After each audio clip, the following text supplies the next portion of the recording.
ಗೃಹಲಕ್ಷ್ಮಿ ಯೋಜನೆಯ 1ನೇ ಕಂತು ಬಂದು 2ನೇ ಕಂತು ಬಂದಿಲ್ಲ ಅನ್ನೋರು, 4ನೇ ಕಂತಿನ ಹಣ ಜಮಾ ಆಗಿರೋರು ಅಥವಾ 4ನೇ ಕಂತಿನ ಹಣಕ್ಕಾಗಿ ಇನ್ನೂ ವೆಯ್ಟ್ ಮಾಡ್ತಾ ಇರೋರು, ಹಾಗೆ 4 ಕಂತನ್ನ ತಗೊಂಡು 5ನೇ ಕಂತಿಗೆ ವೆಯ್ಟ್ ಮಾಡ್ತಾ ಇರೋವಂಥವ್ರು, ಇವರೆಲ್ಲರ ಬಗ್ಗೆ ಡೀಟೇಲ್ಡ್ ಇನ್ಫಾರ್ಮೇಷನ್ ಈ ವಿಡಿಯೋದಲ್ಲಿ ಎಕ್ಸ್ಪ್ಲೇನ್ ಮಾಡೋಕ್ಕೆ ಟ್ರೈ ಮಾಡ್ತಾ ಇದ್ದೀನಿ. ಅದಕ್ಕೂ ಮುಂಚೆ ನೀವಿನ್ನೂ ನನ್ನ ಚಾನಲ್ಗೆ ಸಬ್ಸ್ಕ್ರೈಬ್ ಮಾಡ್ಕೊಂಡಿಲ್ಲ ಅಂದರೆ ದಯವಿಟ್ಟು ಸಬ್ಸ್ಕ್ರೈಬ್ ಮಾಡ್ಕೊಳ್ಳಿ, ವಿಡಿಯೋಗೊಂದು ಲೈಕ್ ಮಾಡಿ. ಆಲ್ಮೋಸ್ಟ್ ಒಂದು 80% ಜನಕ್ಕೆ ಆಲ್ರೆಡಿ 4ನೇ ಕಂತಿನ ಹಣ ಜಮಾ ಆಗಿದೆ. ಕೇವಲ 2 ವಾರದ ಸಮಯದಲ್ಲಿ ಇವ್ರಿಗೆಲ್ಲರಿಗೂ ಹಣ ಜಮಾ ಆಗಿದೆ. ಆದರೆ ಇನ್ನೊಂದು 20% ಮೆಂಬರ್ಸ್ಗೆ ಇನ್ನೂ ಗೃಹಲಕ್ಷ್ಮಿ ಯೋಜನೆಯ 4ನೇ ಕಂತಿನ ಹಣ ಜಮಾ ಆಗಿಲ್ಲ.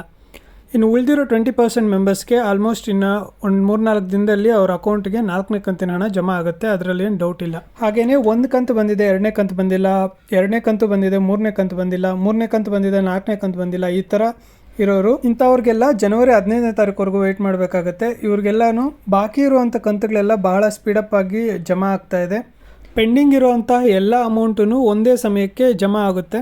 ಒಂದು 2-3 ದಿನ ಗ್ಯಾಪಲ್ಲಿ 2-3 ಕಂತುಗಳ ಹಣ ನಿಮ್ಮ ಅಕೌಂಟ್ಗೆ ಜಮಾ ಆಗುತ್ತೆ. ಇನ್ನೂ ಕೆಲವರು ಡಿಸೆಂಬರಲ್ಲಿ ಅರ್ಜಿ ಸಲ್ಲಿಕೆ ಮಾಡಿದ್ದೀವಿ, ನಮ್ಗೆ ಯಾವಾಗ ಹಣ ಜಮಾ ಆಗುತ್ತೆ ಅಂತ ಕೇಳ್ತಿದ್ದಾರೆ.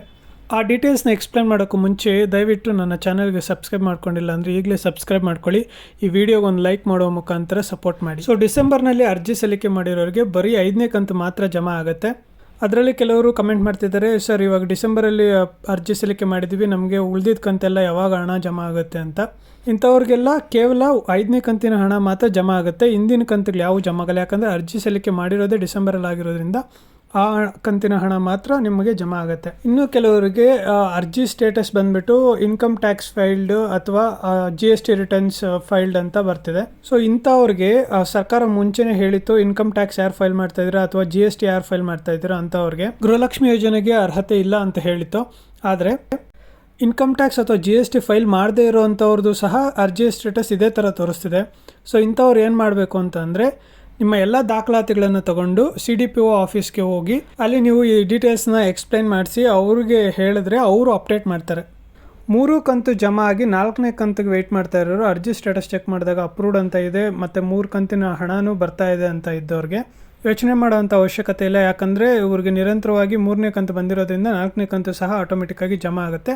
ಕೆಲವೊಂದು ಸತಿ ಡಿಲೇ ಆಗಿರುತ್ತೆ, ಸೊ ವೆಯ್ಟ್ ಮಾಡ್ತಾಯಿದ್ರೆ ಅದೂ ಜಮಾ ಆಗುತ್ತೆ.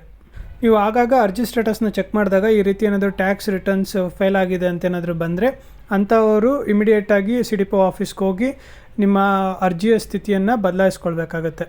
ಇನ್ನು 4ನೇ ಕಂತು ಜಮಾ ಆಗಿ 5ನೇ ಕಂತಿಗೆ ವೆಯ್ಟ್ ಮಾಡ್ತಾ ಇರೋರು, 5ನೇ ಕಂತು ಯಾವಾಗ ಬರುತ್ತೆ ಅಂತ ಕೇಳೋರು, ಆಲ್ಮೋಸ್ಟ್ ಈಗ 4ನೇ ಕಂತವರೆಗೂ ವೆಯ್ಟ್ ಮಾಡ್ತಾ ಇರೋದೆಲ್ಲರೂ ಜನವರಿ 15 ಎಲ್ಲ ಅವ್ರ ಅಕೌಂಟ್ಗೆ ಜಮಾ ಆಗುತ್ತೆ. 5ನೇ ಕಂತಿನ ಬಗ್ಗೆ ಡೀಟೇಲ್ಸ್ ಎಕ್ಸ್ಪ್ಲೇನ್ ಮಾಡೋದಕ್ಕೂ ಮುಂಚೆ ದಯವಿಟ್ಟು ಈ ವಿಡಿಯೋಗೆ ಒಂದು ಲೈಕ್ ಮಾಡಿ ಸಪೋರ್ಟ್ ಮಾಡಿ. ಚಾನಲ್ ಸಬ್ಸ್ಕ್ರೈಬ್ ಮಾಡದೆ ನೋಡ್ತಾ ಇರೋರು 90% ಇದ್ದಾರೆ, ಸಬ್ಸ್ಕ್ರೈಬ್ ಮಾಡಿ ನೋಡ್ತಾ ಇರೋರು 10% ಇದ್ದಾರೆ. ಸೊ ದಯವಿಟ್ಟು ಚಾನಲ್ಗೆ ಸಬ್ಸ್ಕ್ರೈಬ್ ಮಾಡ್ಕೊಳ್ಳಿ. ಈಗ 4ನೇ ಕಂತಿನ ಹಣ ಬಿಡುಗಡೆ ಆಗೋದಕ್ಕೆ ಒಂದು ಡೇಟ್ ಫಿಕ್ಸ್ ಆಯಿತು. ಆ ಡೇಟ್ ಫಿಕ್ಸ್ ಆಗಿದ ತಕ್ಷಣ ಬಿಡುಗಡೆ ಮಾಡಿದರು. ಹಣ ಬಿಡುಗಡೆ ಆಗಿದ ತಕ್ಷಣ 25,000 ಜನಕ್ಕೆ ಒಂದೇ ದಿನ ಎಲ್ಲರಿಗೂ ಜಮಾ ಆಗುತ್ತೆ. ಉಳಿದವ್ರಿಗೆಲ್ಲ 4-5 ದಿನ ಗ್ಯಾಪಲ್ಲಿ ಒಂದು 80% ಮೆಂಬರ್ಸ್ಗೆ ಜಮಾ ಆಯಿತು. ಅದೇ ರೀತಿ ಈಗ 5ನೇ ಕಂತಿನ ಹಣ ಜನವರಿ 20 ಮೇಲೆ ಜಮಾ ಮಾಡೋಕ್ಕೆ ಸ್ಟಾರ್ಟ್ ಮಾಡಿದ್ರು ಸಹ ಒಂದು 4-5 ದಿನದ ಗ್ಯಾಪಲ್ಲಿ ಎಲ್ಲರಿಗೂ ಜನವರಿ ಒಳಗಡೆನೇ 5ನೇ ಕಂತಿನ ಹಣನೂ ಸಹ ಜಮಾ ಆಗುತ್ತೆ. ವಿಡಿಯೋನ ಕಂಪ್ಲೀಟಾಗಿ ನೋಡಿ, ನಿಮ್ಗೇನಾದ್ರು ಡೌಟ್ಸ್ ಇದ್ದರೆ ಕಮೆಂಟ್ ಮೂಲಕ ತಿಳಿಸ್ಕೊಡಿ. ನಾನು ನೆಕ್ಸ್ಟ್ ವಿಡಿಯೋದಲ್ಲಿ ಆ ಡೌಟ್ಸ್ಗೆಲ್ಲನೂ ಕ್ಲಾರಿಫೈ ಮಾಡೋದಕ್ಕೆ ಟ್ರೈ ಮಾಡ್ತೀನಿ. Thanks for watching. ನೀವಿನ್ನೂ ನನ್ನ ಚಾನಲ್ಗೆ ಸಬ್ಸ್ಕ್ರೈಬ್ ಮಾಡ್ಕೊಂಡಿಲ್ಲ ಅಂದರೆ ದಯವಿಟ್ಟು ಸಬ್ಸ್ಕ್ರೈಬ್ ಮಾಡ್ಕೊಳ್ಳಿ.